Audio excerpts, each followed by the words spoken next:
ओम नमः शिवाय। कैसे हैं आप लोग? भगवान भोले की कृपा से आप सब लोग स्वस्थ और मस्त होंगे। आज हम इस वीडियो में आप सबके लिए लेकर आए हैं सोमवार व्रत कथा। चलिए वीडियो को स्टार्ट करेंगे। इससे पहले अगर आपने मेरे चैनल को सब्सक्राइब नहीं किया है तो सब्सक्राइब कर लीजिए। मेरे चैनल पर आपको इसी तरीके की भक्ति वीडियोस मिलेंगी। चलिए वीडियो को स्टार्ट करते हैं। सोमवार का व्रत भगवान भोलेनाथ की अर्चना हेतु किया जाता है। इस व्रत को श्रद्धा पूर्वक करने से मानसिक क्लेशों से छुटकारा मिलता है और सभी मनोकामनाएं पूरी होती हैं। सोमवार का व्रत रखने से स्त्रियों को पति पुत्र का सुख प्राप्त होता है। माँ पार्वती की पूजा अर्चना करनी चाहिए, भगवान शंकर भोले बाबा की अर्चना करनी चाहिए और दिन भर में एक बार ही भोजन करना चाहिए। चलिए अब कथा को विस्तार से सुनते हैं।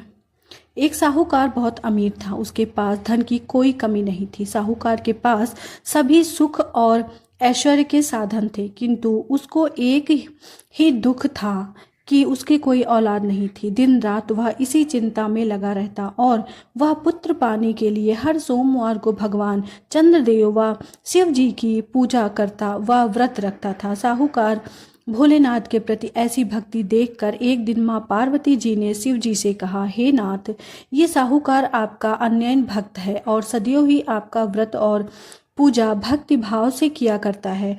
आप कृपा करके इसकी मनोकामना को पूर्ण कर दें। पार्वती जी के ऐसे वचन सुनकर भोलेनाथ ने माँ गौरी से कहा, हे पार्वती, यह संसार का एक कर्म क्षेत्र है। यहाँ जो भी जैसा कार्य करता है वैसे ही उसे फल मिलता है, अर्थात जैसा कार्य मनुष्य करता है वैसा ही परिणाम भोगता है। किंतु माता पार्वती आग्रह पूर्वक बोली, हे महादेव, वह आपका अन्यायी भक्त है। यदि आपको कोई भी दुख है तो आपको उसे अवश्य दूर करना चाहिए। यदि आप अपने भक्तों की मनोकामनाएं पूरी नहीं करेंगे तो क्यों मनुष्य आपकी भक्ति, सेवा और पूजा करेगा? पार्वती जी के इस आग्रह को सुनकर शिव जी ने कहा, हे शिव, इस साहूकार के कोई पुत्र नहीं है, इसी कारण यह दिन रात चिंतन व दुखी रहता है। इसके भाग्य में संतान न होने पर भी मैं इसे पुत्र प्राप्ति के लिए वरदान देता हूँ, किंतु इसका पुत्र केवल 12 वर्ष तक ही जीवित रह सकता है। इसके बाद वह मर जाएगा। इससे अधिक मैं इस साहूकार के लिए कुछ भी नहीं कर सकता। यह सब बातें साहूकार सुन रहा था। उसे यह सारी बातें सुनकर न कोई खुशी हुई और न ही कोई दुख। वह पूर्ववत शिव जी की पूजा व व्रत करता रहा। इसी समय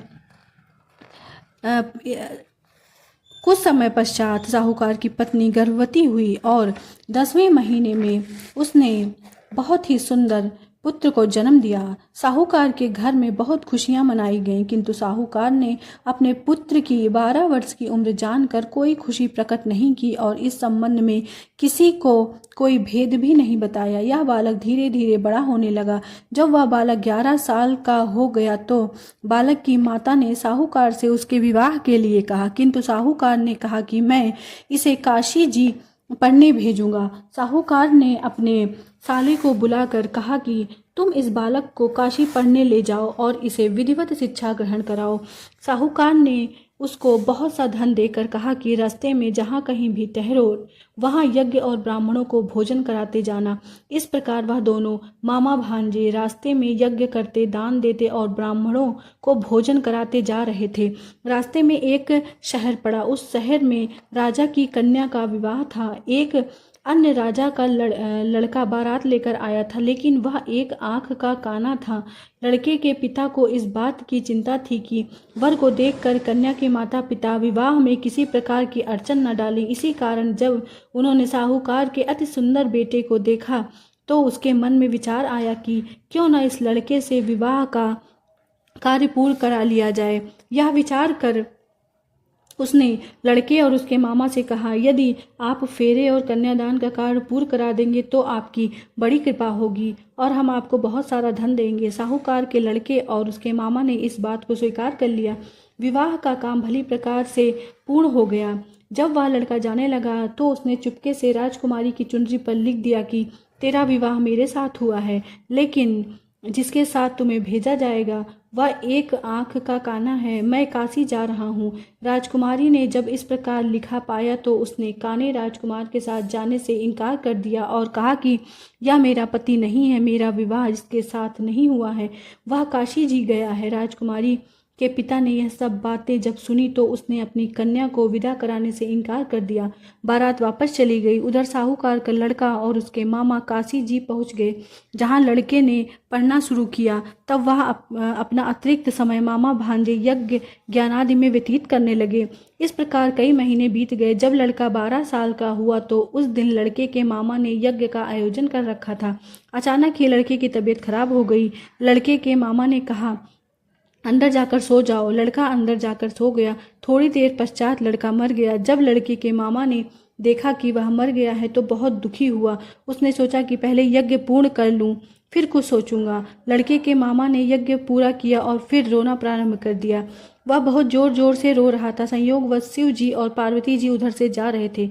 पार्वती जी ने भगवान भोलेनाथ से कहा, हे नाथ, कोई दुखी व्यक्ति रो रहा है, उसके कष्टों को दूर करो। जब शिव जी और पार्वती जी वहां पहुंचे तो उन्होंने देखा कि वह एक लड़का मरा हुआ पड़ा है। तब पार्वती जी देखते ही लड़के को पहचान ली। पार्वती जी ने लड़के के मरने का कारण पूछा तो भोलेनाथ ने कहा, हे गौरी, इस लड़के की आयु इतनी ही थी, ये अपनी आयु पूरी कर चुका है। तब पार्वती जी ने विनम्रतापूर्वक कहा, महाराज, कृपा करके आप इस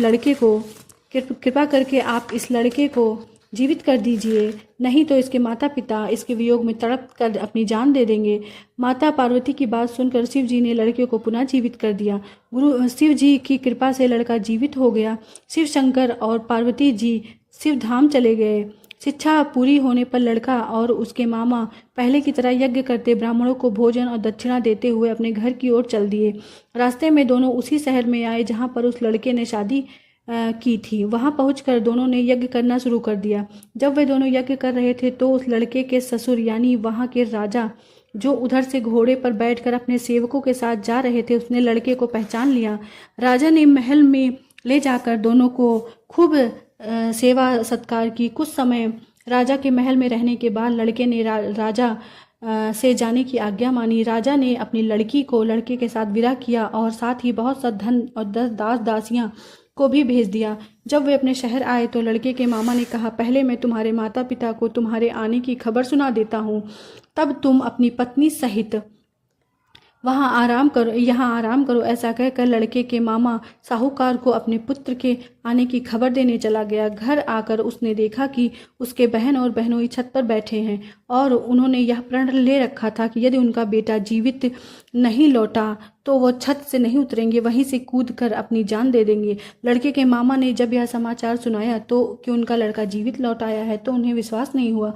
तब लड़के के मामा ने शपथ खाकर कहा कि आपका पुत्र अपनी स्त्री और बहुत सा धन और दास दासियों के साथ आया है। यह साहूकार और उसकी पत्नी छत से नीचे उतर आए और प्रसन्नता के साथ अपने बेटे और बहू का स्वागत किया।